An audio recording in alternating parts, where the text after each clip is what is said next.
네, 안녕하세요. 네, 오늘 저희가 많은 홍보를 하지 않았는데 저희가 예상한 것보다 많은 분들이 참석을 해주셨어요. 이렇게 뜨겁게 관심을 갖고 계신 참석자분들께 대단히 감사의 말씀을 드리면서 저희 LPK 법치와 자유민주주의 연대 시작하도록 하겠습니다. 오늘 저희가 이렇게 대책위를 준비하고 방송을 준비하고 이렇게 오픈으로 이렇게 많은 분들에게 이렇게 자리를 마련한 이유는 지금 상황이 굉장히 중요한 사안이고 굉장히 좀 쉽게 넘어갈 수 없는 사안이기 때문에 지금 시작한 거고요. 저희가 오늘 이 자리는 지금 공권력에 의한 민간인 기부자 불법 사찰 및 블랙리스트 작성에 대한 대책위원회입니다. 가칭 국민기대라고 이렇게 지금 정했는데요. 오늘 이 자리가 굉장히 중요한 자리라고 생각이 됩니다. 제가 MPK는 이제 법치와 자유민주주의 연대라고 해서 사실은 공식적으로 시작된 지 딱 한 달밖에 안 됐어요. 여기 같이 하시는 분들은 다 본업이 다 따로 있고 이 이제 단체를 만든 것은 저는 사실은 우리나라가 저는 굉장한 선진국이라고 생각을 했는데 법치라는 관점에서 그게 아니었구나라는 이제 각성이 들어서 이거 좀 대책을 세워야 된다. 그래서 저희가 주로 법률가들이 많이 참여하는 이런 단체를 만들었는데요. 오늘 이 자리에 오신 분들은 아마도 법치 문제에 대해서 가장 민감한 어떤 그런 사안을 갖고 오신 것 같습니다. 사실은 저는 이제 미국법을 공부를 했는데 제 입장에서는 이번에 그 2만 명의 그 은행 계좌 추적이라는 것이 솔직히 말씀드리면 좀 상상을 할 수가 없는 일이었어요. 왜냐하면 제가 아는 범위 내에서 전 세계에서 5천원, 만원짜리 이런 기부 자료를 그 영장을 통해서 계좌를 추적한다는 것은 아마 세계 역사의 처음이 아닐까. 제가 사례를 좀 찾아봤는데 지금 그 기부자의 계좌를 추적하는 문제는 테러리스트 그리고 불법 이민자 이런 경우에 문제가 돼요. 이것도 뭐 미국이나 영국에서도 쉽게 되는 것은 아니에요. 그리고 또 한 가지 정도 있다면 탈세 문제. 그러니까 기부를 통해서 자금을 세탁한다거나 이런 문제인데 아주 심각한 사안을 보고 그 민간인을 조직적으로 이렇게 사찰하는 것이 가능할까? 어떤 논의 중에 있지 이게 쉽게 되는 게 아니거든요.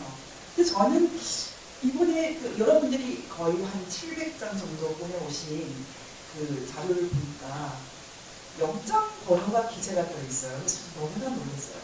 왜냐하면 영장이라는 것은 기본적으로 범죄 피해자에게 반응할 수 있는 거예요. 이 사람이 뭔가 죄를 지었다라는 것이 없이는 영장이 불가능한데 이 세상에 기부자를 범죄시하는 경우는 저는 본 적이 없어요. 여러분 본 적이 있어요? 없습니다. 저는 개인적으로 이렇게 생각합니다. 지금 한국이 덩치가 크고 많이 발전했다고 하지만 법치라는 관점에서는 후진국이 아닌가.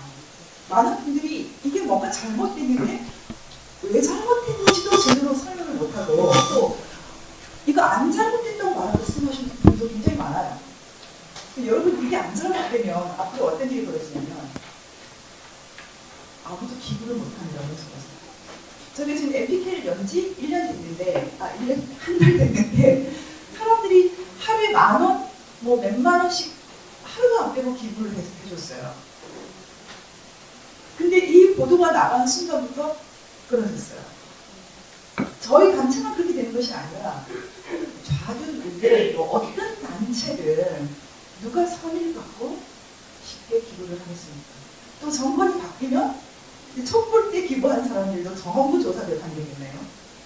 이것은 한 시민사회라고 하는 우리나라 역사가 정말 소중하게 발전시켜오고 또 소위 말하는 민주화의 열매로서 발전시켜왔던 이 기부 문화뿐 아니라 시민사회 전체를 확산하는 것이 아닌가 심하게 말하는 그런 생각입니다. 지금 그럼에도 불구하고 이 사건은 법리적으로 여러 가지 검토될 것이 많기 때문에 길게 가야 될 사안이고 금방 답이 나오지 않습니다. 저는 개인적으로 뭐 두태호 변호사님이 좀 설명하겠지만 개인적으로 제가 갖고 있는 견해는 저희는 반드시 이긴다고 생각합니다. 만약에 대법원에 가서 이것이 합법이 된다면 한국의 기부 문화는 죽습니다. 어떻게 이게 합법이 되겠습니까? 여러분 확신을 가지고 저희가 이 기나긴 법정 싸움을 해 나갈 때 같이 도와주셨으면 좋겠습니다. 아마 나중에 두 변호사님이 설명하시겠지만 저희가 금전적으로 부담을 최소화하는 방식으로 해서 이 문제를 정말 애국심과 이 나라와 이 시민사회를 사랑하는 마음을 갖고 같이 갈 분들은 다 함께 갈 수 있는 그런 방식으로 이 마라톤과 같은 긴 길을 달려가려고 합니다. 그래서 오늘 특별히 제가 이제 두 분의 설명을 듣게 됐는데요. 이 두 분의 말씀과 질의응답이 끝나면 생방송을 끄겠습니다. 생방송 끝나고 나서 저희끼리 좀 다른 얘기를 좀 해봐야 되겠는데 그 이유는 뭐냐면 저희가 공개할 것은 공개하지만 대책은 너무 자세히 공개하면 안 될 것 같아요.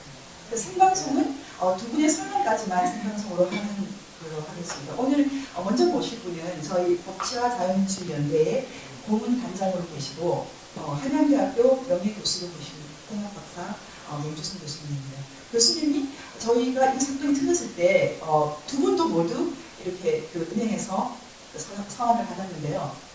두 분이 바로 나서 주셨어요. 근데 지금 저희 가치는 이렇게 정했습니다. 공권력에 의한 민간인 기부자 불법 사찰 및 블랙리스트 대책이 국민기대학은 아니고 국민기대 테스크포스를 오늘 만드는 그런 자리입니다. 임시 단장을 맡아주신 명주선 교수님 박수를 해주십시오.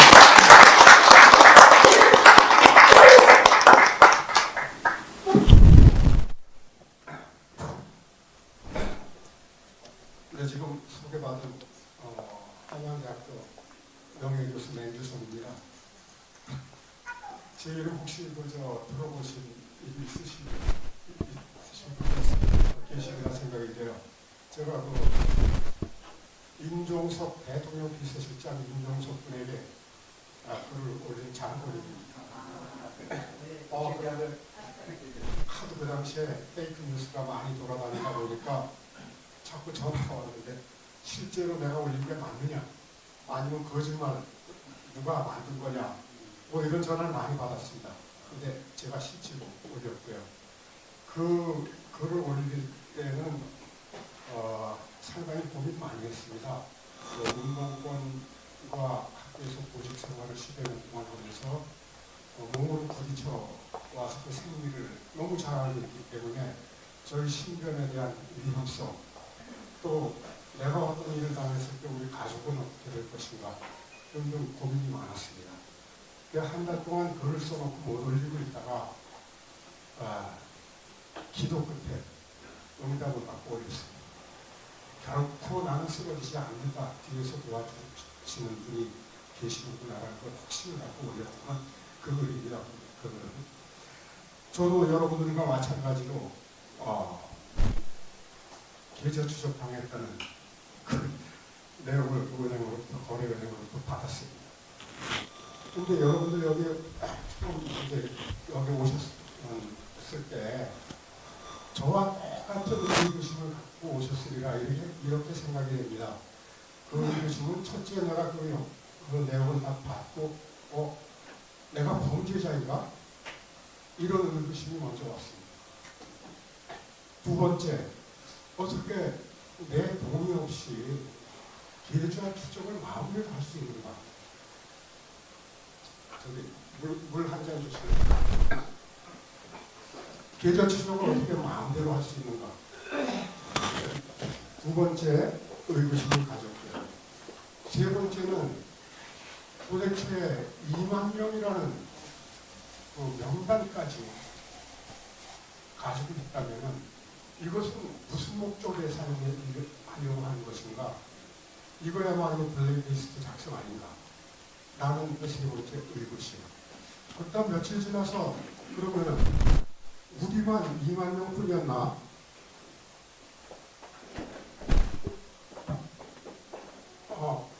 2만 명이 아니고요. 6만 명이래요. 와, 근데 4만 명은 탄기국의 회원이기 때문에 조사를 할 이유가 없었다. 이렇게 나오더라고요. 나머지 2만 명이 탄기국 회원이 아닌 일반인들이다. 이렇게 나왔어요. 그래서 회원은 열애고 그러면 일반 시민이 뭐 조금씩 찬조한 걸 가지고서 범죄자로 취급하는 것인가? 뭐 이런 의구심, 여러 가지 의구심을 갖게 되었었습니다. 그 서류를 받자마자. 그래서 이건 도저히 규명을 하지 않고는 안 되겠구나 라는 그 생각에 미쳤고요. 우리 아시다시피 여기 NPK 이름이 법치와 자유민주주의 연대입니다. 이 NPK의 목적은 태극기 집회, 청년 태극기 집회 나갔던 사람들이고 아직도 나가고 있습니다. 집회를 하다가 보니까 뭐 되는 것도 아무것도 없고 외쳐봐야 공안 메아리뿐이고 또 그나마 여기저기 흩어져서 지금 주장들을 하고 있고 태극기 에너지가 이거는 아니지 않나. 뭔가 통합시키는 단결된 어떠한 그 일을 해야 되겠다라는 첫째 목적을 세운 게 NPK입니다. 두 번째 목적은 젊은이들을 좀 키워야 되는 거 아닌가. 그래서 인문 보존학 등 강의를 현재 하고 있습니다. 저 우리 김용 교수님께서요. 그 인문 보존학을 강의도 하고 있고 매주 수요일날 저녁 때는 법률에 관한 그 강의를 도태욱 변호사님 중심으로 해서 각 인권이면 인권 변호사 등등 전문가들이 와서 강의를 하고 있는 중입니다. 그런데 이것을 운영하려면은 약간의 뭐 돈이 좀 필요해서 그렇다면은 NPK 회원제를 만들자. 그래서 현재 목적은 1년에 뭐 5천 원도 좋고 만 원도 좋고 1년에 한 100만 명만 모집하면은 큰 부담 들이지 않고 좋은 일을 할 수 있을 것이다 라는 목적을 또 가지고 있습니다. 100만 명이라는 것은 사실 쉬운 숫자는 아니죠. 그렇지만 현재 흩어져 있는 태극기 이 에너지를 결집시킬 수 있는 계기가 될 수도 있지 않을까라는 그런 간접적인 목적도 사실은 가지고 있습니다. 100만 명. 자, 그럼 본론으로 돌아가서 이런 회의를 하려고 하면 실질적으로는 여기 임원진 구성을 공식적으로 한 다음에 진행해야 옳겠습니다. 그렇지만 가만히 생각을 해보니까 여기 오신 모든 분들이 현재 내가 처해 있는 위치가 무엇인지 불이익을 또 받을 수 있는 소지가 있는 것인지 아닌지 등등 잘 모르시는 상태에서 저와 똑같은 느낌을 갖고 오셨고 또 여기서 일하는 저희들을 누군지 잘 모르는 상태이기 때문에 그 순서를 좀 변경해서 제가 진행을 했습니다. 먼저 소개를 드리고 그다음에 변호사님, 도태욱 변호사님 법적인 문제에 대해서 여러분들한테 설명을 드리고 여러분들이 찬성을 해주신 뒤에 저희가 임원진을 선출하는 것이 좋겠다. 그래서 여러분들이 동의를 해주시면은 나중에 공식적인 임원진을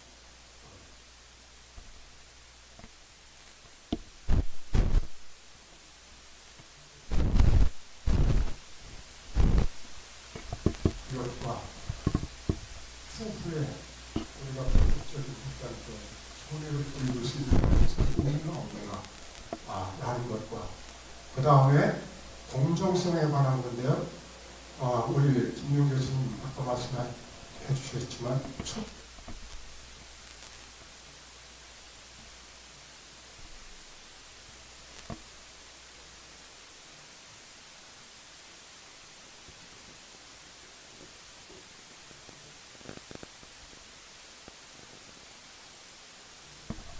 가장 중요한 것은 그러면 우리 동의가 다 이루어졌을 때 앞으로 우리가 해나가야 할 법적인 절차는 무엇인가 라는 것에 대해서 집중적으로 우리 도태욱 변호사님께서 설명을 드리도록 하겠습니다.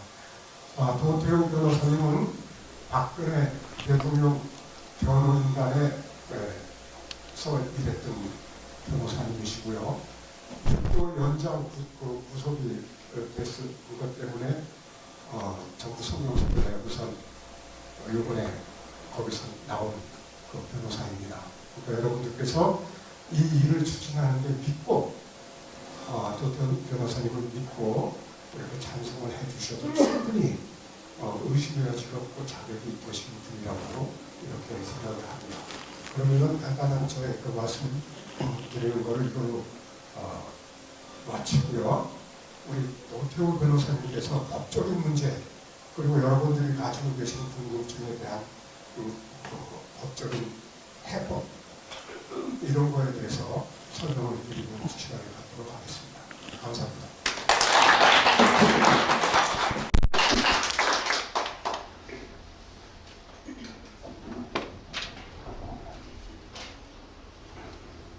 네, 안녕하십니까. 노태우 변호사입니다. 네, 제가 이 화면 PPT를 통해서 좀 말씀드리겠습니다. 먼저 화면 준비되는 동안에 제가 이승만 대통령께서 1904년에 쓰신 독립정신을 근래 새로 볼 기회가 되었습니다. 그런데 참 인상적인 게 두 가지가 우선 눈에 띄었습니다. 그 서문에서 당시에 그 고한말 한국 사정을 통탄하시면서 또 다짐하시면서 말씀하시는 게 지금 소위 한문을 읽고 중간층 이상 되는 사람들이 썩고 부패하여 희망이 없다는 것은 알만한 사람은 다 알고 있다. 이렇게 지적을 하고 오히려 우리의 희망은 그동안 무식하다고 그렇게 되어왔던 그 국민들에게 우리가 희망을 두어야 한다. 이렇게 서문에서 쓰고 있는 점이 놀라웠고요.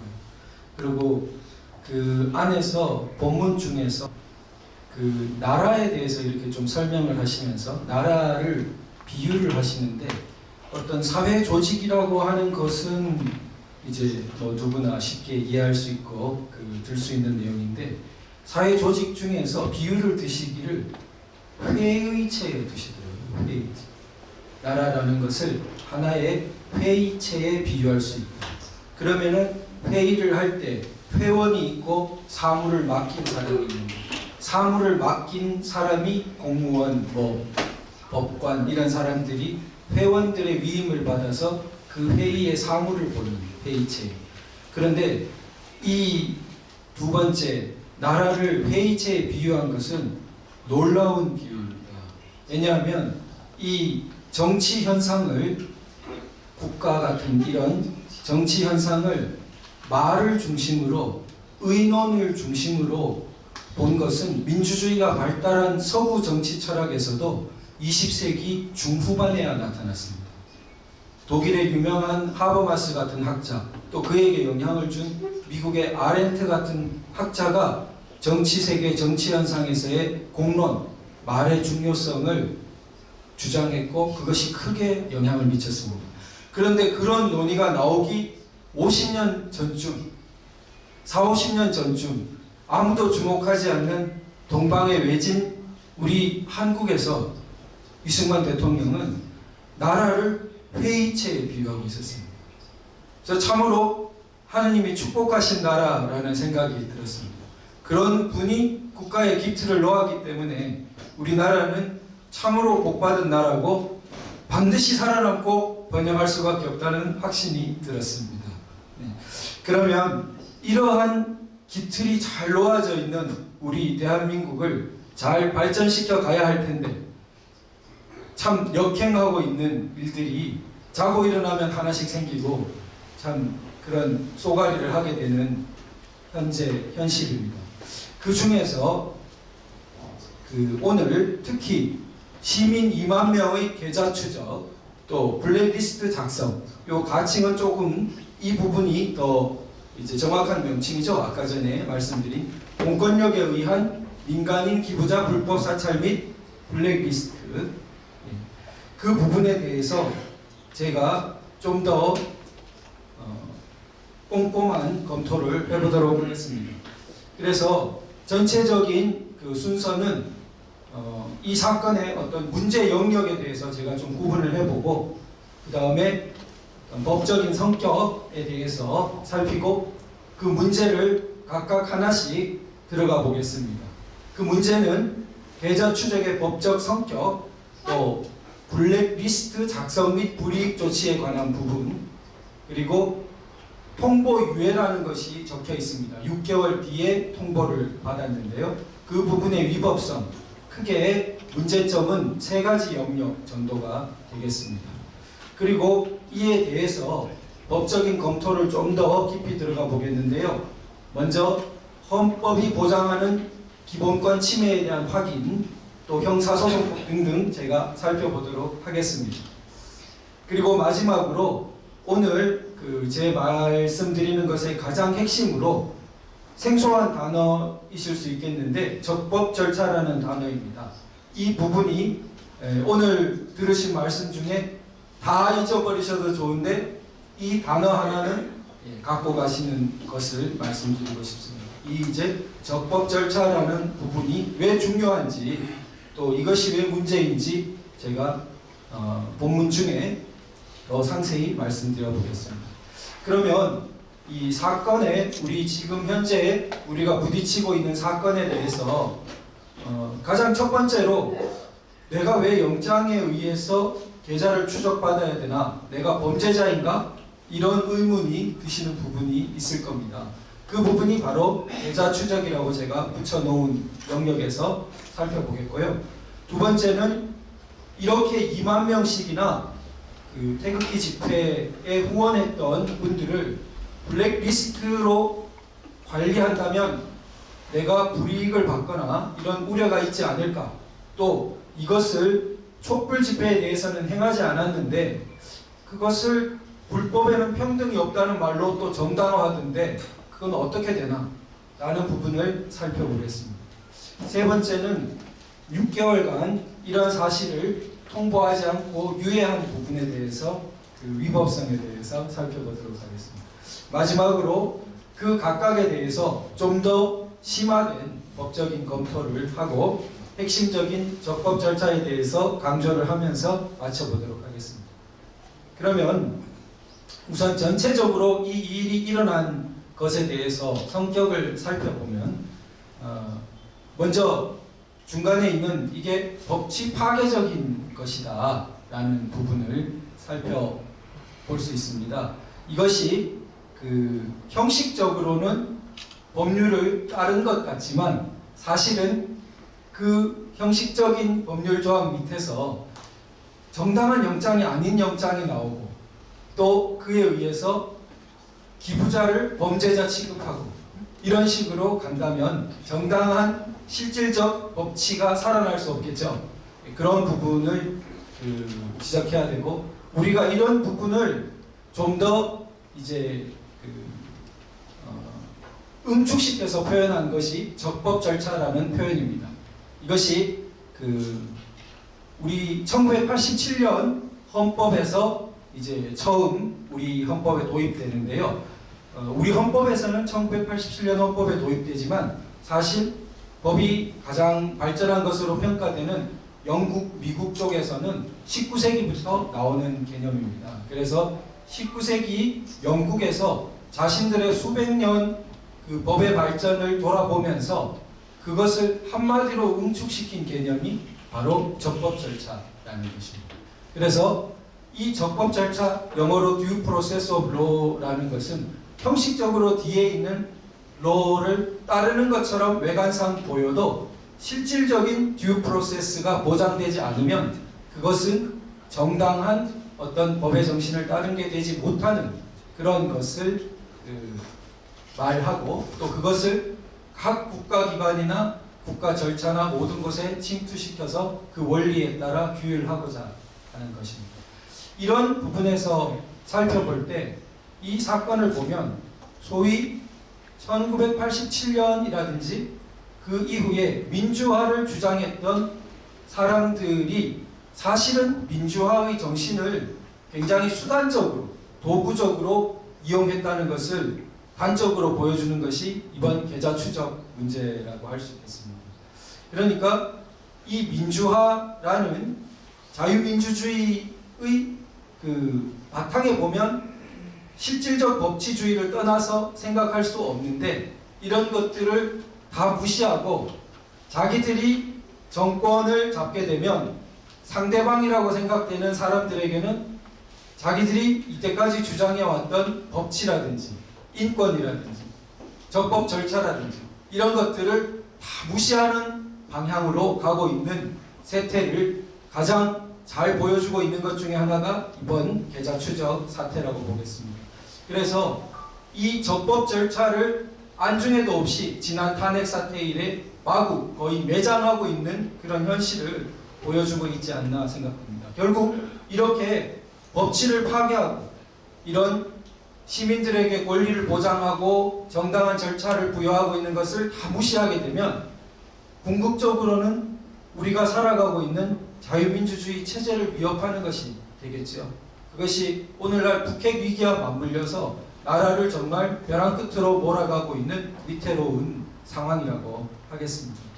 그래서 우리가 당면한 계좌 추적의 그 법적인 문제를 조금 더 살펴보면, 먼저 계좌 추적이라는 것은 제가 이제 설명을 좀 더 많이 해야 될 것 같습니다. 그 수사라는 것의 일종이죠. 수사를 한 것이죠. 영장 이런 식으로. 그런데 수사에는 두 가지 종류가 있습니다. 동의를 얻어서 하는 그것을 임의수사라고 합니다. 이제 동의를 얻지 않고 어떤 기본권 침해를 하게 되는 부분을 강제수사라고 합니다. 그래서 크게 두 종류가 있는 거죠. 그러면 범죄 혐의가 있는 피의자라 할지라도 처음에는 임의수사 형태로 이렇게 부릅니다. 그러나 중대한 범죄 혐의가 있는데 계속 소환을 거부하고 그러면 체포영장 같은 것을 내어서 그 사람을 조사할 수도 있겠지요. 그것은 강제수사가 왜 정당화되었습니까? 그럼 그 사람은 범죄 혐의가 중대하게 있고 뭐 도주 우려가 있다든지 이런 조건이 충족되기 때문에 그 사람에게 그렇게 한 것이겠죠. 그러나 범죄 혐의가 일체 없고 그냥 수사에 도움이 되는 뭐 그 사실을 목격했다든지 이런 옆에서 참고사항을 일러줄 수 있는 사람, 이런 사람에 대해서는 강제수사를 함부로 하면 될까요? 그건 안 되겠죠. 그래서 법에서 그런 분들에게는 동의를 얻어서 물어보도록 그렇게 하고 있는 것입니다. 그것이 강제수사와 대비되는 임의수사라는 것입니다. 그러면 계좌 추적을 당한 소위 2만 명의 기부자, 우리 시민들은 도대체 범죄 혐의라는 것을 찾을 수 없고 지금 경찰이나 검찰 모두 그것을 설명하지 못합니다. 설명할 수가 없어요. 법에 이 소액 기부자가 범죄 혐의가 될 수 있는 것이 도대체 없기 때문입니다. 그런데 그럼에도 불구하고 일어난 형식은 어떤 형식이 일어났습니까? 우리한테 동의를 구해서 그거 낸 거 맞아요? 이렇게 전화로 확인을 한다든지 그런 일체의 동의 절차를 고함이 없이 마구 내 계좌를 열어보고 내 인적 사항을 막 가져가 버리고 했다는 거죠. 즉 강제 수사가 일어난 것입니다. 왜 피의자나 범죄 혐의가 일체 없는 사람에게 이렇게 강제 수사 형태가 일어났느냐, 이것이 우리가 따져봐야 되는 지점인 것입니다. 그런데 영장이 있다고 이제 마지막에 보면은 법관에 의한 영장이 나왔으니까 안내서에 보면은 영장 번호가 나오고 하지 않습니까? 한번 보셨죠? 꼼꼼히 보면은 거기 영장 번호가 기재되어 있습니다. 그래서 영장이 나왔으니까 뭐 소위 속어로 땡 아니냐, 뭐 다 됐지 그러면 좀 영장 만능주의라고 볼 수 있겠죠. 영장이 나왔으니 끝 아니냐. 그 부분에 대해서 저희 판례도 있습니다. 대법원까지 아니고 고등법원 판결인데 대법원까지 안 간 이유는 검찰이 거기서 멈췄기 때문입니다. 검찰이 고등법원에서 졌는데 만약 대법원에 올렸으면 다시 졌을 거예요. 그걸 예상했기 때문에 상고를 하지 않은 것입니다. 검찰이. 그러니까 자기에게 불리한 아예 대법원 판례가 나올까봐 판결 고등법원에서 딱 멈춘 겁니다. 그 판결 내중에 어떤 게 있냐면 검찰이 영장을 받았어요. 법관으로부터. 그랬는데 그 영장 발부하에 수집된 금융정보가 위법하게 수집된 증거라고 판결한 것입니다. 앞으로 살펴보겠습니다. 그러니까 그 판결내를 보더라도 검찰이 신청하고 법관이 영장을 내줬다고 해서 문제가 끝난 게 아니라는 이미 선례도 있는 것입니다. 그 정신은 우리가 생각해 볼 때 적법 절차라는 말 속에 들어 있습니다. 그러니까 이것은 단지 형식적으로 절차만 따르면 되는 게 아니라 실체적인 그 내용상의 정당성을 가져야 합니다. 그게 내용상 정당하다고 우리 법 공동체가 인정할 수 있는 것이어야 적법 절차 원리를 따른 것입니다. 그러나 그 판결 내에서도 적법 절차 원칙을 인용합니다. 그래서 뭐냐 하면 비록 검사가 신청하고 법관이 발부한 영장 형태로 되어 있지만 이것은 실질적인 적법 절차 원리를 따른 것이 되지 못하기 때문에 위법하게 수집된 증거라고 판결하고 있습니다. 그래서 그 부분을 뒤에 살펴보도록 하겠습니다. 두 번째 영역으로 자, 이것이 블랙리스트 작성 및 불이익 조치 부분에 대한 우려와 상당한 우리가 합리적인 의심이라고 볼 수 있겠죠. 우리가 이렇게 보는 것이 자, 2만 명에 대한 보도 기사가 있었습니다. 또 후속 기사로 촛불 집회에 대한 건은 계좌 추적 없이 종결되었다는 기사가 보도되었습니다. 자, 촛불 집회 건을 살펴보면요. 총 38억 이상이 모금되었다고 기사에 나와 있습니다. 그런데 그쪽은 한 건 조사 없이 끝났습니다. 이쪽은 2만 명을 조사했습니다. 그리고 변명이 뭐였냐 하면 다 회원으로 봤다는 겁니다. 그러니까 이 기부금에 관한 그 법이 있는데 우리나라 그 법이 굉장히 기부에 대해서 이 법적 어떤 제재를 가하기 쉽게 되어 있습니다. 그런 부분을 이용해서 자기가 제재를 가하고 싶은 쪽이면은 그 법을 들이대서 이렇게 제재를 가하기 쉽게 그렇게 되어 있습니다. 거기서 어떤 제한이 있냐면은 총액 1,000만 원 이상이 되면 여러 가지 제재가 쉽게 가능하게 그렇게 되어 있습니다. 그러면 촛불 집회에서 당신들 주장대로 그러면 민노총 회원이 너무 많아가지고 자 나머지가 그러면 1,000만 원도 안 된다는 거냐. 그 논리에 따르면 회원이 아닌 사람들이 낸 돈이 1,000만 원도 안 된다는 것이 돼요. 그래서 어떤 분이 댓글에 너네 스스로 민노총 집회라는 것을 인정했네 이렇게 라는 어떤 댓글이 달리게 되는 것입니다. 즉 그 기부금법에서 예외로 보는 부분이 있는데 그것이 회비예요. 그래서 우리가 이제 단적으로 걱정할 때 우리 MPK 같은 데에도 이거 소액 기부하다 또 계좌 추적 당하는 거 아니냐 이렇게 이제 걱정을 하시는 수도 있는데 이것이 회원으로 등록되어서 회비를 내는 경우에는 아무 문제가 없습니다. 그런 부분은 실정법적으로 아무 제재를 가할 수 있는 조항 자체가 없어요. 그래서 그 사람들도 이제 회원이라는 걸로 다 빼주는 것입니다. 그래서 아까 맹 교수님 말씀하실 때 6만 명 중에 4만 명은 한기국 회원이라는 거로 조사해서 빠지고 2만 명을 뭐 이렇게 조사했다는 말이 나왔다는 그것이 이제 그런 배경을 갖고 있습니다.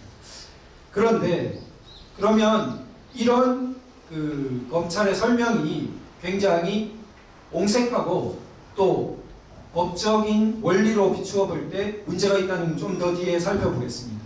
그런데 이 추가적인 우리가 불이익을 우려하는 부분이 있어요. 그래서 2만 명이라는 그 명단을 이렇게 수집을 해서 그러면 수집이 안 됐다고 볼 수 있느냐?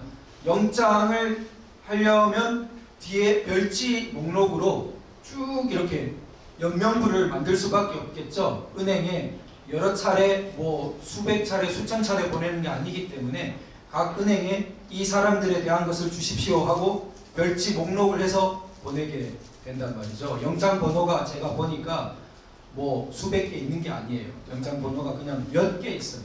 그렇다면 그 몇 개 있는 영장 번호로 지금 2만 명을 조사했으니까 하나의 영장 뒤에 반드시 목록이 달려 있을 수밖에 없는 것이죠. 그러면 이 목록화되어 있기 때문에 이 부분이 굉장히 관리되기 쉬울 거다. 우리가 의심을 하지 않을 수 없는 것입니다. 그 부분에 대해서 경찰이나 이런 쪽은 뭐 다 없앴다, 폐기했다 이렇게 말하지만 오늘날 디지털 자료가 뭐 보관하기가 얼마나 쉽습니까? 그리고 그것을 뭐 전체를 다 없앤다는 게 얼마나 어렵습니까? 자기가 밑선에서는 없앴다고 생각해도 밑에 사람이 하나 복사해놓고 어디 갖고 있으면 다 없앤 게 아니지 않습니까? 그래서 그런 부분에 대해서 우리가 의구심을 가질 수밖에 없고 중대한 문제가 될 수밖에 없는 것이죠. 그 싹을 왜 그러면 그런 무모한 행위를 해서 제공했느냐? 저쪽은 소위 문학의 인사에 대해서 문화인들 8,000명가량 리스트 단순히 만들었다고 나라를 뒤집어 엎었지 않습니까? 문학의 블랙리스트라고. 소위 그 중에 실질적으로 약간이라도 불이익을 주장할 수 있었던 사람은 100명 어간이에요. 나머지 100명 이상의 뭐 거의 8,000명 전부는 단순히 신문 기사 같은데 난 서명자들 목록 같은 걸 보고 어느 문화부 공무원이 수집을 해서 이렇게 하나 만들어 본 것에 불과해요. 그게 다 법정 기록에 있습니다. 그냥 그렇게 단순히 해프닝에 끝난 일을 가지고 8,000명을 마치 관리해서 조목조목 관리해서 집요하게 불이익을 준 것처럼 국민들에게 인상을 줬죠. 그래서 뒤집었죠. 블랙리스트라고 온 겨울을 난리를 쳤죠. 그 관계자라면서 80 노인 되는 분도 아직도 다 잡아놓고 전 장관도 무지하게 욕 보이고 다 그랬죠. 그런데 이건 어떻습니까? 지금 2만 명씩이나 단순한 시민을 이렇게 자기들은 리스트 관리를 충분히 의심할 수 있는데 도대체 자기들의 앞뒤가 안 맞죠. 그런데 이 부분에서 우리가 사실 이렇게 대책위를 꾸리고 대책위에 어떤 명단이 있고 한 것이 저는 이렇게 생각합니다. 오히려 추가적인 불이익을 예방하는 효과가 있다. 이렇게 생각합니다. 만일 이렇게 대책이나 우리 문제 삼는 분들의 명단이 있는데 과연 추가적인 불이익이 예를 들어 가정에서 있었다고 해보죠. 예를 들어 세무조사, 정기 세무조사 기간도 아닌데 세무조사를 했어요. 그러면 우리는 딱 걸렸다고 할 수 있겠죠. 이제 너네가 블랙리스트 부정하더니 이게 블랙리스트 아니고 뭐냐, 리스트가 됐고 그 다음 나한테 불이익이 왔어. 그러면 이게 불이익 주는 블랙리스트가 아니고 뭐냐라고 강하게 주장할 수 있는 것이고, 한편으로는 이런 주장을 미리 우리가 세게 해 놓을수록 저쪽이 오히려 야 이거 잘못 건드리다가는 블랙리스트 시비에 자꾸 말려들겠다라고 예방하는 효과가 있다고 생각합니다. 그래서 우리가 관리하고 있을 때 그걸 뭐 어디 딴 데로 공개할 필요도 없고, 그렇죠. 저희 대책위가 갖고 있으면 그 부분 자체가 압박이 되고 굉장한 예방 효과가 있다, 이렇게 생각을 합니다. 그래서 저쪽의 그 소위 잘못한 게 있으면 어느 단체든 다 조사하지는 않더라도 한 단체라도 조사했다는 게 뭐가 문제냐, 이게 이제 저희가 좀 깊이 따져봐야 될 문제입니다. 왜냐하면 이런 변명을 비슷하게 너무나 많이 해요. 그러니까 예를 들어 강규형 이사라고 KBS 사장, 이사장을 교체하기 위해서 이사를 이제 교묘하게 해임했어요. 그 사람 해임하려고 법인카드를 잘못 썼네 하면서 뒤집어 엎었어요. 아무리 뒤져도 총액 300만 원 정도. 근데 그 중에 상당수는 200만 원 이상은 소위 애견 카페, 애견 동호회와 관련된 것인데, 그걸 이제 자기 취미생활에 법인카드 썼다고 난리를 했는데 몇 년간 그 부분에만 대부분의 금액이 할당되어 있는 것은 이분은 그 부분을 업무와 관련 있게 봤기 때문이에요. 안 그러면 진짜 여기도 쓰고 저기도 쓰고 중구난방으로 써야지 왜 애견 그 부분만 관련해서만 거의 대부분이라고 할 만큼 돈이 거기에 몇백만 원, 200만 원 가량 지출되어 있습니다. 그 부분은 KBS에서 그런 동물 애호 프로그램을 만들어 보려는 그런 관심을 갖고 그 부분을 업무를 했던 거예요. 그러니까 업무 관련이 있다고 생각하고 자기는 의식하고 그렇게 해요. 그런데 감사를 자, 감사할 대상이 얼마나 많습니까? 그런데 이 일을 염두에 두고 이제 KBS 이사 10명을 감사해요. 그 다음 10명을 감사하고 난 다음에 그 중에 법인카드 문제가 내역이 전체적으로 어떻게 됐다는 건 싹 감추고 자기가 문제 삼고 싶은 몇 사람만 이제 딱 공개도 하고 언론에도 흘리고 방통위 같은 데 심의도 올리고 이렇게 합니다. 자, 그러면 지금 제가 선별이라고, 자의적 선별, 그러니까 소위 표적이라는 말로 우리가 많이 하죠. 표적 수사, 표적 감사, 표적 조사. 그것을 법적으로는 자의적 선별이라고 합니다. 그러니까 자의적이라는 것은 앞으로 우리가 많이 듣게 될 텐데 마음대로 한다는 거예요. 자기 마음대로 구금시키면 그게 자의적 구금. 자기 봐주고 싶은 사람은 봐주고 자기 미운 사람은 막 잡아놓고 그러면 자의적 구금이죠.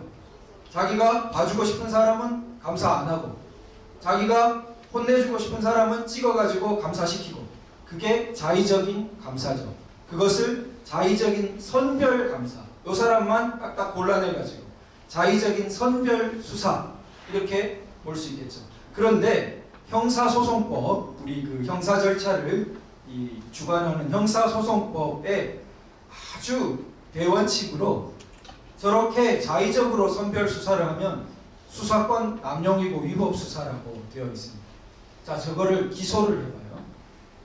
10명의 공범을 다 조사해서 혐의가 공범이니까 다 있어 보이는데 기소는 딱 2명만 해요. 뭐냐? 자기가 미운 사람 2개. 그리고 8명은 봐줘. 자의적인 선별 기소죠. 그것을 공소권 남용이라고 합니다. 검사의 기소권, 공소권을 남용한 것이고 위법한 기소라고 해서 공소기각 사유가 돼요. 실체 내용을 들여다볼 필요 없이 거의 무죄에 가까운 판결을 내리도록 되어 있습니다. 모든 형사소송법 교과서에 거의 다 나오는 내용들이에요. 그런데 이 원칙을 다 잊어버리고 마치 음주 단속하거나 주차 단속하는 것과 비슷한 논리를 대는 거예요. 그때 나오는 논리가 불법에는 평등이 없다는 거예요. 즉 내가 음주 운전하는 사람들 전체를 잡지는 못했지만 한 구역에서 딱 차려놓고 몇 명을 잡아도 정당화된다. 왜냐하면 잡힌 사람은 음주운전한 건 맞지 않냐. 그 사람이 아이 나 억울하다. 음주운전한 다른 사람들 때문에 나만 잡혔냐. 그건 항의 못한다. 그거는 불법에는 평등이 없는 거야. 이렇게 말하는 거거든요. 주차 위반 100만 대 다 못 잡아도 내가 10대만 잡아도 할 수 없어. 왜냐하면 우리 인력이 한계가 있다. 이렇게 되는 거죠. 그것은 보십시오. 위반 어떤 사람의 수나 위반을 다 잡아내기 위한 어떤 인력이나 물리적으로 불가능한 그런 부분이 전제되어 있는 거죠.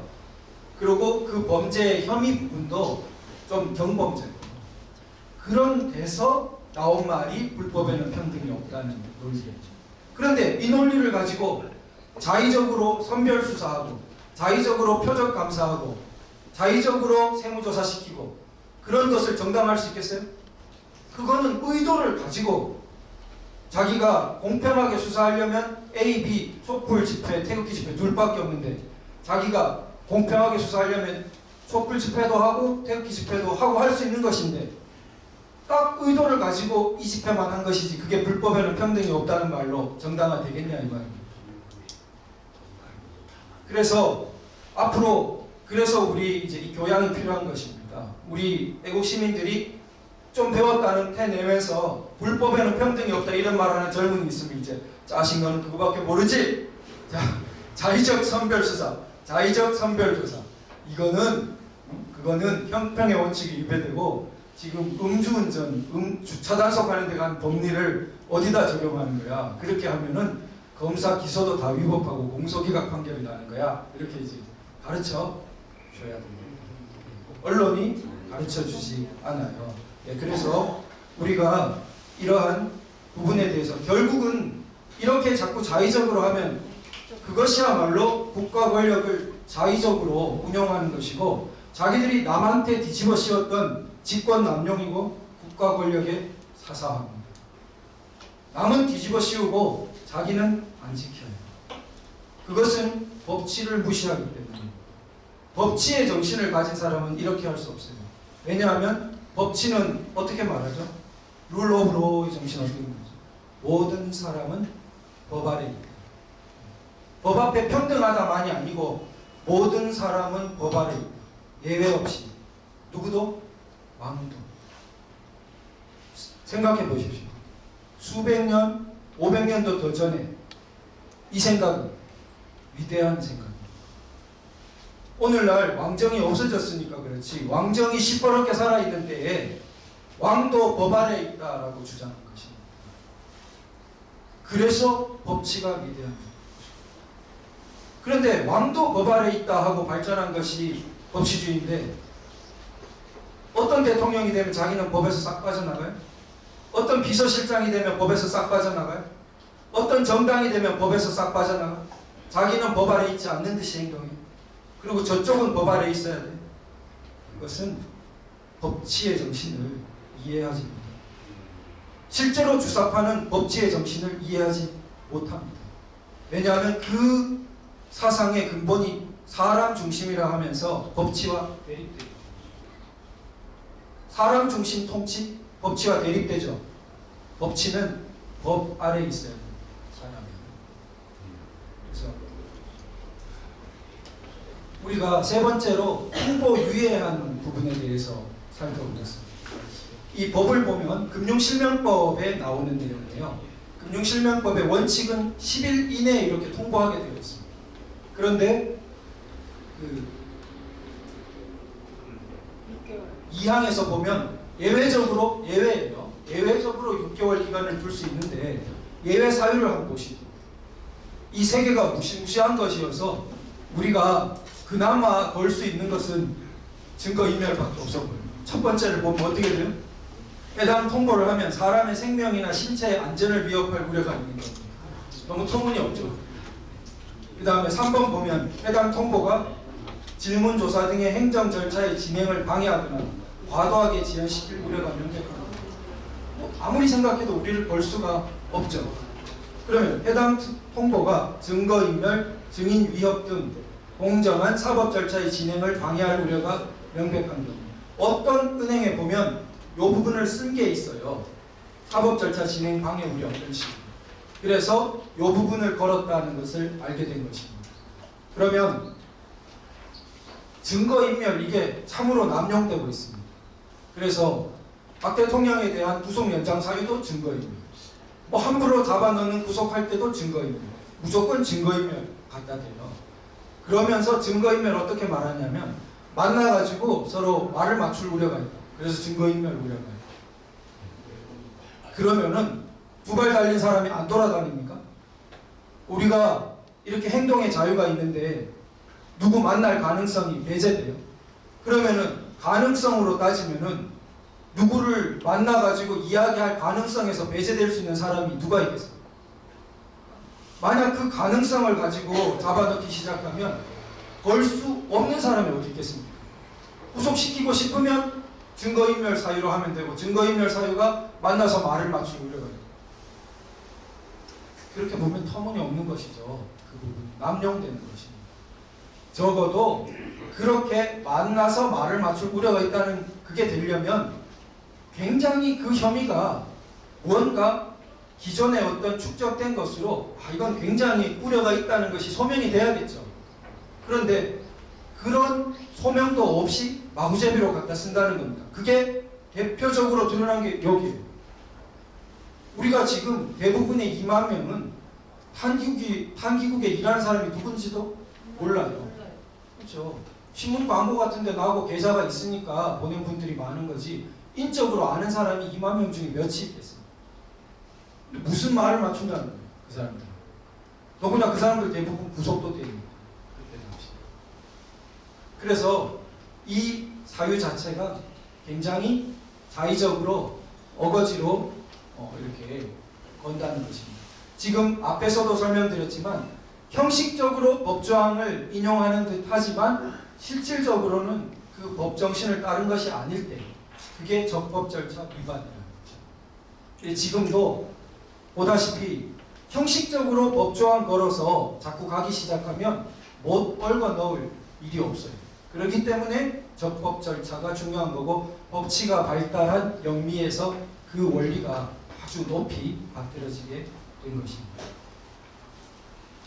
그러면 좀 더 심화된 이제 법적인 검토로 한번 가보겠습니다. 우리가 이런 여러 가지 기본권에 대한 인식이 부족한 우리가 있습니다. 그런데 우리가 많이 그 부분 각성을 해야 됩니다. 왜냐하면 이런 이야기가 있어요. 유럽의 어떤 지방에는 포도주 가격을 함부로 이렇게 막 올리면 폭동이 일어난다. 독일의 어떤 곳에. 근데 그 지방에 한한 거예요. 다른 것이 아니고. 즉, 그 지방에는 포도주의 가격을 막 함부로 막 올리면 안 되는 것이 오랜 동안의 일종의 어떤 노력과 소위 투쟁을 통해서 권리로 확보가 되어야 됩니다. 거기에 대한 권리의식이 있는 거예요. 그러니까 그걸 어기고 함부로 막 이렇게 올리면 그 사람들이 자기의 권리가 침해됐다고 느끼고 그쪽에서 포도주라는 게 그게 일상품 아닙니까? 우리 같으면 이제 쌀값을 마음대로 막 2배로 올리고 이러면 안 된다 이런 개념에 가까워지는 거죠. 그러니까 자 그러면 거기서 우리가 중요한 어떤 생각을 해볼 수가 있어요. 즉 자유라든지 권리라는 것은 저 자유와 권리가 발달한 서구에서도 그냥 하늘에서 떨어진 게 아니에요. 그 사람들은 그걸 너무나 잘 압니다. 그러니까 자유라든지 권리라는 것은 노력을 통해서 하나씩 획득한 것입니다. 우리 헌법에 나와 있는 이 몇십 개의 기본적 권리라고 되는 것이 사실은 법이 발달한 서구에서 볼 때 그 하나씩을 얻기 위해서 수많은 사람의 눈물과 수많은 시간과 엄청난 그 노력이 들어서 하나씩 획득되어 간 것입니다. 그 중에 하나가 예를 들면 영장주의 같은 거. 사람의 신체를 구금하려고 할 때는 법관이 발부한 영장이 있어야 되고 함부로 하면 안 된다. 이게 대표적인 신체의 자유 조항인데 신체를 함부로 이렇게 막 구금하지 못하게 하는 이게 그냥 됐겠습니까? 엄청난 노력을 해서 그거 하나를 얻은 겁니다. 근데 그거 하나, 그 다음에 또 언론의 자유, 검열 유럽에도 아주 많았죠. 왕정 반대하는 것에 대해서 검열하고 그런데 검열 함부로 못하게 하는 언론의 자유, 의사표현의 자유 이런 것도 굉장한 노력을 통해서 얻어진 겁니다. 다 우리가 당연시 여기는 보통선거권 엄청난 노력을 통해서 단계적으로 얻어진 겁니다. 그래서 이게 자유민주주의를 이해하는 데 굉장히 또 중요합니다. 왜냐하면 우리가 소위 자유를 빼자는 이상한 위험천만의 개헌안을 들고 와서 지금 문 대통령 이하 움직이고 있죠. 그런데 자유를 빼면 민주주의가 못 살아남는 이유는 우리가 생각하는 민주주의가 못 살아남는 이유는 자유민주주의에서 뒤에 민주주의를 사실 가져온 것은 앞에 있는 자유들이 축적됐기 때문입니다. 이런 자유 저런 자유 신체의 자유, 언론의 자유, 주거 이전의 자유, 양심의 자유, 종교의 자유 각각의 자유들이 축적되어서 보통선거권, 정부를 구성하는 권리까지 확장된 것이 자유민주주의. 근데 앞에 자유를 빼봐요. 그러면 우리가 이해하는 민주주의를 구성하는 핵심이 빠져버려요. 꺼풀만 남아요. 그 민주주의는 그래서 어디로 가요? 산으로 가기 십상입니다. 인민민주주의가 되든 무슨 민주주의란 이름을 달건 어떤 식으로든 속여서 소련도 되고 중국도 되고 북한도 될 수 있게 되는 거예요. 다 민주주의란 이름을 다는 것입니다. 그래서 우리가 이 자유라는 것에 대해서 다시 한번 경각심을 가져보고 그러면 헌법상에서 보면 자 기부행위의 자유 이런 것도 헌법에 있나 헌법의 해석으로 어떤 것을 하냐면 헌법 10조에 행복을 추구할 권리를 가진다 이렇게 나옵니다. 이 행복 추구권이라는 것의 한 부분으로 일반적 행동자유권이라고 해석해요. 그래서 우리가 헌법 조항에 다 이루 나열할 수 없는 예를 들면 계약의 자유 이런 것도 헌법 조항에는 없어요. 그러나 얼마나 중요합니까? 계약의 자유라는 게. 그런데 그 계약의 자유가 그럼 헌법 어느 조항에 근거하냐? 해석상으로는 이 행복 추구권에 근거한다 이렇게 봅니다. 행복 추구권에 속하는 일반적 행동의 자유. 그래서 뭐 우스운 것도 있어요. 위험 행동을 할 자유.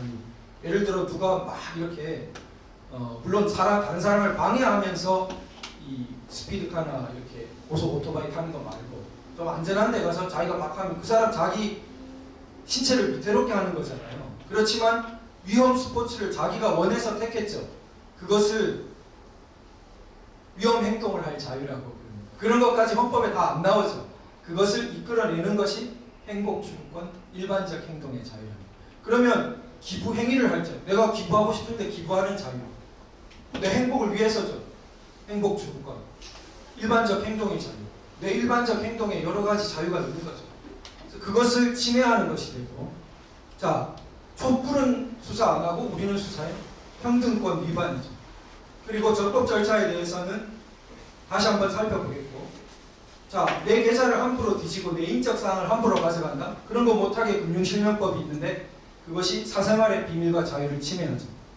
그리고 어떤 단체에 기부할 때, 예를 들어 특히 이번 태극기 집회 단체의 경우에는 그 단체가 대신해서 내 의견을 표출해 주기 때문에 내가 기부하는 게 있죠. 미국도 그렇게 봅니다. 어떤 단체에 기부할 때 만약에 기부를 제재하면 그 사람의 언론의 자유를 침해하는 것입니다. 그래서 언론의 자유, 의사표현의 자유가 침해되고, 자, 내 재산을 가지고 내 처분의 자유가 있는데 함부로 못하게 위축시켜 재산권, 처분의 자유조차도 문제가 되고 불이익 조치를 준다? 더더군다나 저기에 위반이 되겠죠.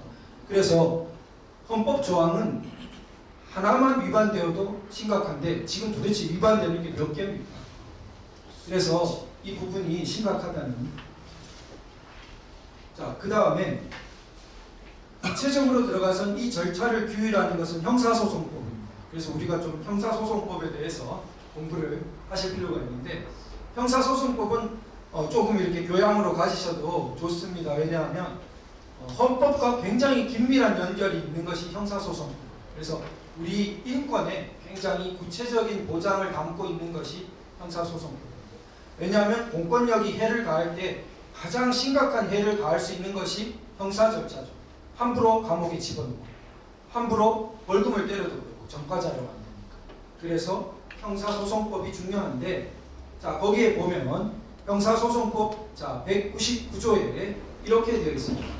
한번 읽어보실까요? 199조 1항 같이 한번 읽어보죠. 수사 시작. 수사에 관하여 그 목적을 달성하기 위하여 필요한 조사를 할 수 있다. 다만 강제 처분은 이 법률에 특별한 규정이 있는 경우에 한하며 필요한 최소 한도의 범위 안에서만 하여야 한다. 자, 우리가 앞에서 봤듯이 계좌 추적은 뭐라 했습니까? 임의 수사가 아니라 강제 수사, 강제 처분. 그게 여기 법에 나오네요, 그죠? 강제 처분. 그래서 강제 처분은 어떻게 하라 했어요? 예외적으로, 그죠? 다만 이래가지고. 자, 그래서 수사가 다 강제 수사가 아닌 게 나와 있었죠. 원칙적으로는 그냥 수사라고 했고, 다만 해서 강제 처분을 구분해서 쓰고 있지 않습니까? 자, 그래서 앞에 설명드렸듯이 수사에는 임의 수사와 강제 수사가 있는데, 강제 수사, 강제 처분은 지금 보시듯이 어떻게 되어 있어요? 법에 규정이 있어야 돼요. 법정주의, 법에 규정이 있어야 하고, 그 다음에 어떻게 하라고 했습니까? 필요한 최소 한도 범위에서 하라고 했죠. 즉, 강제 처분, 강제 수사는 예외적으로 아주 조심스럽게 필요한 최소 한도에서만 해야 돼요. 또 예외적으로 하고 하더라도 그걸 비례성이라고 하는데요. 비례성이란 말 법에서 많이 나옵니다. 이제 어떻게 생각하면 되냐면 상식이에요. 우리 상식적으로. 조그마한 아이도 자기가 받는 벌이 과도한지 안 한지 좀 느껴요. 그죠? 그래서 부모가 때로 걔가 잘못한 것 이상의 걸 하면은 울더라도 엉엉 더 슬프게 더 많이 울죠. 부당하다고 느끼는 거예요. 그런데 우리 사회생활에 그래서 비례적으로 해줘야죠. 어떤 일에 대해서 뭔가 조치가 나갈 때는 거기에 상응하는 어떤 걸 해줘야지. 다 비례적으로 해줘야 그게 상식 아니겠습니까? 법은 상식에 바탕을 둬야 좋은 법이죠. 그래서 비례적으로 해야 되는 겁니다. 그게 그냥 법 말이 비례성이라고 표현해 둔 것일 뿐이고 극히 상식적입니다. 그러면 공권력도 마찬가지입니다. 공권력도 뭔가 시민을 제재하고 국민에게 뭔가 강제적인 조치를 하고 할 때는 이런 다 악의가 맞아야죠. 비례가.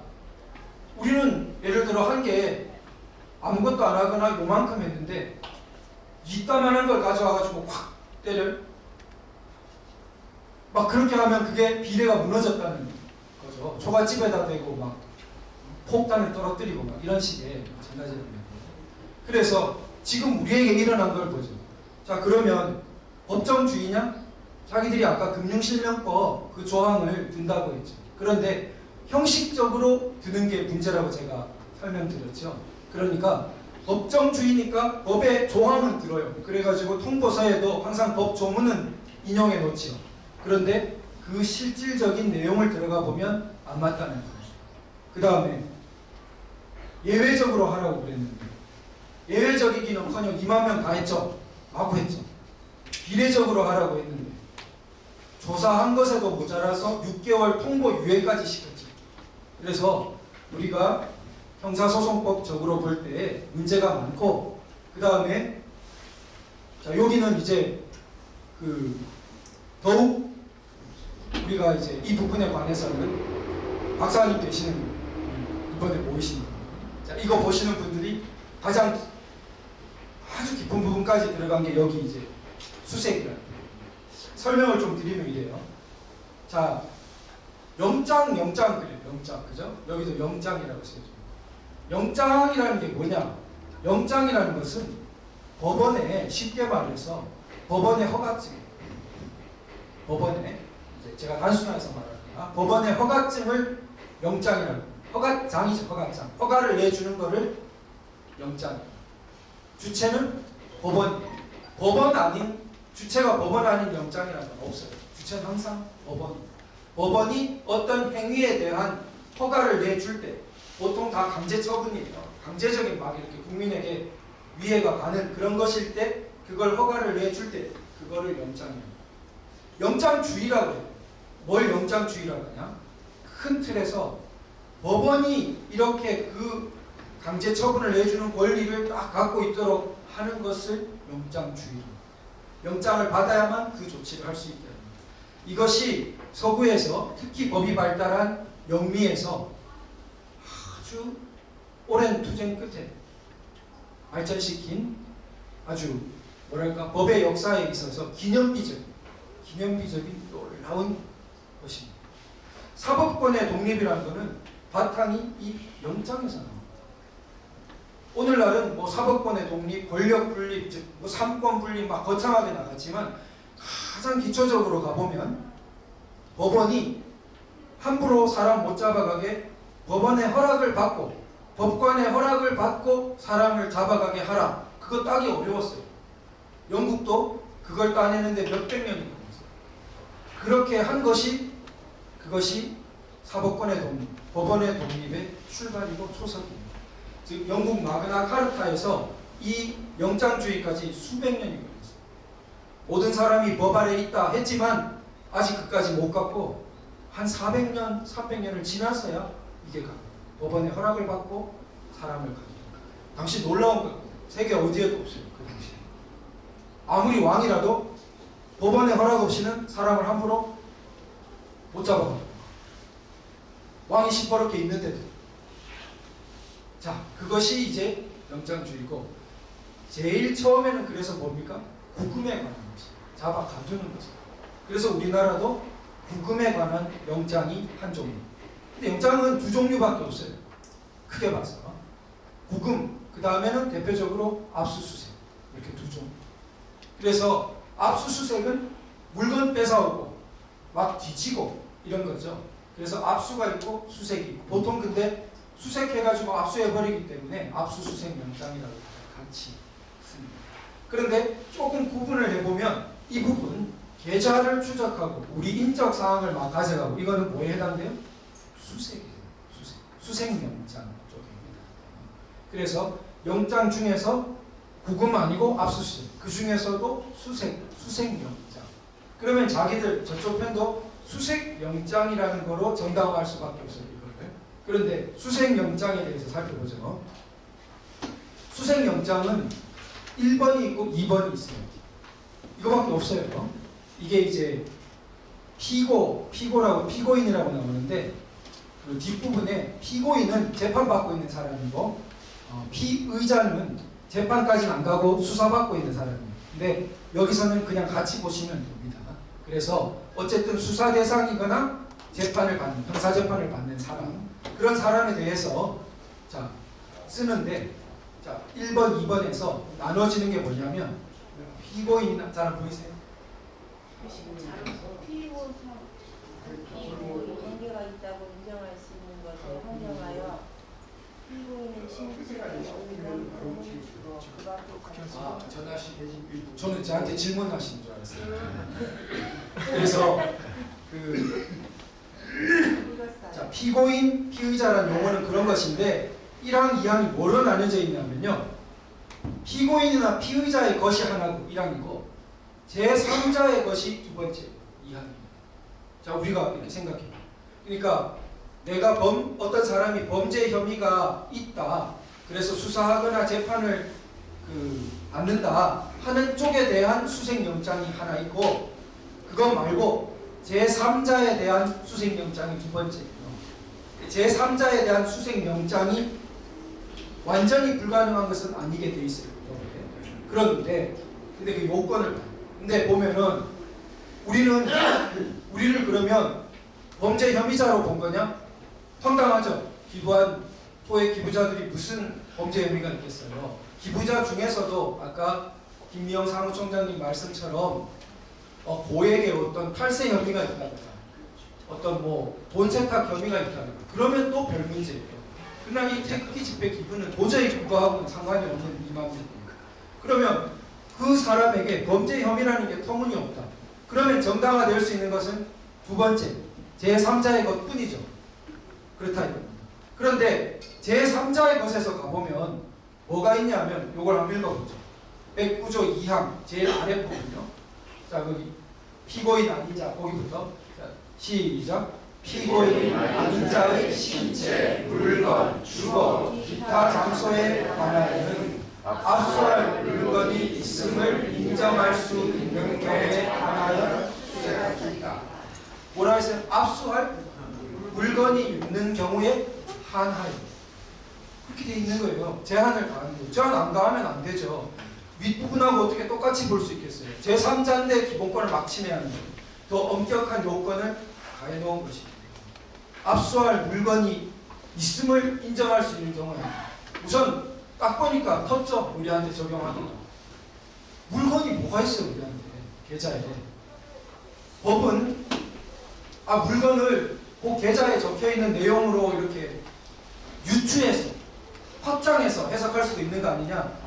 형사적인 부분을 그렇게 함부로 유추 해석하거나 확장 해석하면 안 되겠죠. 그렇죠. 형사적인 법을 함부로 고무줄처럼 유추 해석하고 확장 해석하면은 얼마나 사람들의 기본권이 쉽게 침해되겠어요. 그래서 대원칙이 유추 해석 금지고 확장 해석 금지입니다. 근데 여기 보니까 강제처분은 법정주의로 돼 있을 줄이에요. 법에 정해져야 됩니다. 근데 수색영장은 어때요? 제3자는 압수할 물건이 있어. 우리가 무슨 물건이 어디 있어요? 자, 그 다음에 10,000번, 1,000,000번 양보해가지고 내용을 그럼 압수할 물건이라고 봐주자. 그렇다 쳐도 우리 계좌 내용에 검찰이 강제로 그 내용을 들어가야 돼요. 내인적 사항의 상당 부분을 자기들이 확 가져가야 되는 것을 인정할 수 있나? 무슨 인정할 수 있냐 이거예요. 그래서 기부금을 모은 사람의 그 죄를 가지고 있는데 회원이냐 아니냐 문제되는 것이고 회원 명부에 없다고 아마 인정했을 거예요. 회원 명부에 없으니까 회원 아니라고. 그러면은 그걸 위해서 가져가 본들 그게 무슨 도움이 더 되겠습니까? 거기서 회원인지 아닌지를 따지는 게 있어요. 그래서 물건이라고 볼 수도 없지만 아무리 양보를 하더라도 거기에 무슨 압수할 물건이 내용이 있다고 인정할 수 있냐, 이렇게 우리가 따질 수 있겠습니다. 그래서 우리가 금융실명법에 보면 자기들이 정당화하는 게 바로 이 4조 1항 1호에 법원의 제출명령 또는 법관이 발부한 영장에 따라 했다. 영장이 나왔죠. 그래서 민사재판에서 금융정보를 이렇게 좀 법원에 제출할 때가 있는데, 그것은 금융정보 제출 명령이라고 해서 이 앞부분을 쓰는 겁니다. 그리고 형사 절차에서 한 것은 영장에 따릅니다. 그래서 지금 우리는 영장에 따라서 간 것입니다. 그리고 신용정보 그 법에서도 제출 명령 또는 영장이라고 해서 다시 한번 확인하고 있습니다. 자기들은 이걸 들어요. 그런데 자, 우리가 이 부분을 아까 전에 제가 미리 말씀드렸지만 고등법원 판결례가 있다는 것입니다. 영장만 받으면 다가 아니다. 형식적으로 헌법에 나와 있듯이 검사가 신청하고 법관이 발부한 압수수색 영장이라 하더라도 실질적으로 거기에 나와 있는 적법 절차에 따라야 된다고 헌법에 되어 있기 때문에 실질적으로 적법 절차 위반이라는 것을 이유로 그 영장에 의한 증거를 위법 수집 증거로 본 판결례가 있고, 이 영장에 의한 증거도 금융적으로 있어요. 그러면 자, 그래서 자, 우리가 이제 마지막으로 살펴볼 수 있겠습니다. 그러면 실질적인 적법 절차의 원리에 따라 볼 때 가장 집약적으로 이 사태를 검토해 볼 수 있는 것이고, 이 적법 절차, due process of law라는 것은 이제 영미법, 보통법에서 헌법 안에서 법치적인 민주주의를 발전시킨 것의 집약체라고 볼 수 있고, 우리나라 현행 헌법, 1987년 헌법의 핵심이라고 볼 수 있습니다. 그래서 1987년 헌법에 이르러서 이승만 대통령에 의한 자유민주주의 건국 이래 박정희 대통령을 거쳐서 낮은 단계의 법치와 민주주의를 발전시켜 가다가 높은 단계, 영미처럼 높은 단계의 법치와 민주주의를 지향하는 헌법 기틀이 놓인 것이고, 그 핵심은 적법 절차 원리입니다. 그래서 이것은 절차적 측면과 실체적 측면 모두에서 아까 전에 봤듯이 형식적으로 영장이 나왔다고 다가 아니라, 아까 전에 그 영장은 설명이 조금 빠졌군요. 왜 법관이 발부해도 문제였냐 하면요, 제가 좀 시간이 길다 해서 깜빡 놓쳤습니다. 자, 2번을 보시면요, 검사가 한참 재판을 받고 있어요. 검사가 재판을 하고 있어요. 그런데 재판을 하고 있는 그 법원 재판부에다가 영장을 이렇게 해달라고 청구한 게 아니고 그냥 법원의 영장 발부 판사한테 청구를 해버렸어요. 그 사람은 이 건이 현재 재판 중인 걸 모르죠. 그냥 영장 발부 판사. 거기 가서 영장을 받아온 겁니다. 그러니까 법에 보면 이 하면 안 된다라고는 안 되어 있어요. 그렇지만 큰 틀에서 어떻게 되어 있냐면, 당연히 재판을 하고 있으면 그런 강제처분 모든 권한은 지금 현재 재판하고 있는 재판부가 갖도록 당연히 그렇게 보고 있어요. 형사소송법 체계가. 그러니까 당연히 거기다가 말해서 영장을 받아야 되는데 엉뚱한 법관한테 받아왔으니까 이거는 영장을 받아왔어도 그 영장이 정당한 것으로 인정될 수 없다고 보는 거지. 그래서 실질적 적법 절차 위반이라고 해서, 그래서 이게 거기에 따라 금융정보 모은 것을 위법하게 증거로 쓸 수 없게 한 것입니다. 그래서 우리가 이 적법 절차 부분은 저는 그렇게 생각합니다. 작년 탄핵 사태 이래 소위 민주화 세력이라고 부르짖던, 소위 진보라고 부르짖던 사람들의 민낯이 다 드러났습니다. 그러니까 그 사람들은 법치와 민주화, 적법 절차, 인권 이런 것이 다 도구로서 말한 것이었고 투쟁 수단이었구나. 지금 와서 보니 진짜 인권의 정신, 진짜 법치의 정신, 정말 자유민주주의 이런 것을 존중하는 게 아니었구나. 그것이 다 드러났고, 이것을 만천하에 스스로 폭로한 대사건이 바로 우리 2만 명 시민에 대한 계좌 추적 사건이고, 이 블랙리스트 작성 사건인 것입니다. 그래서 우리가 참으로 우리야말로 대한민국 자유민주주의 헌법의 정통 세력이고 거기서 자유민주주의의 대원리인 적법 절차 원리를 부르짖으면서 이 싸움을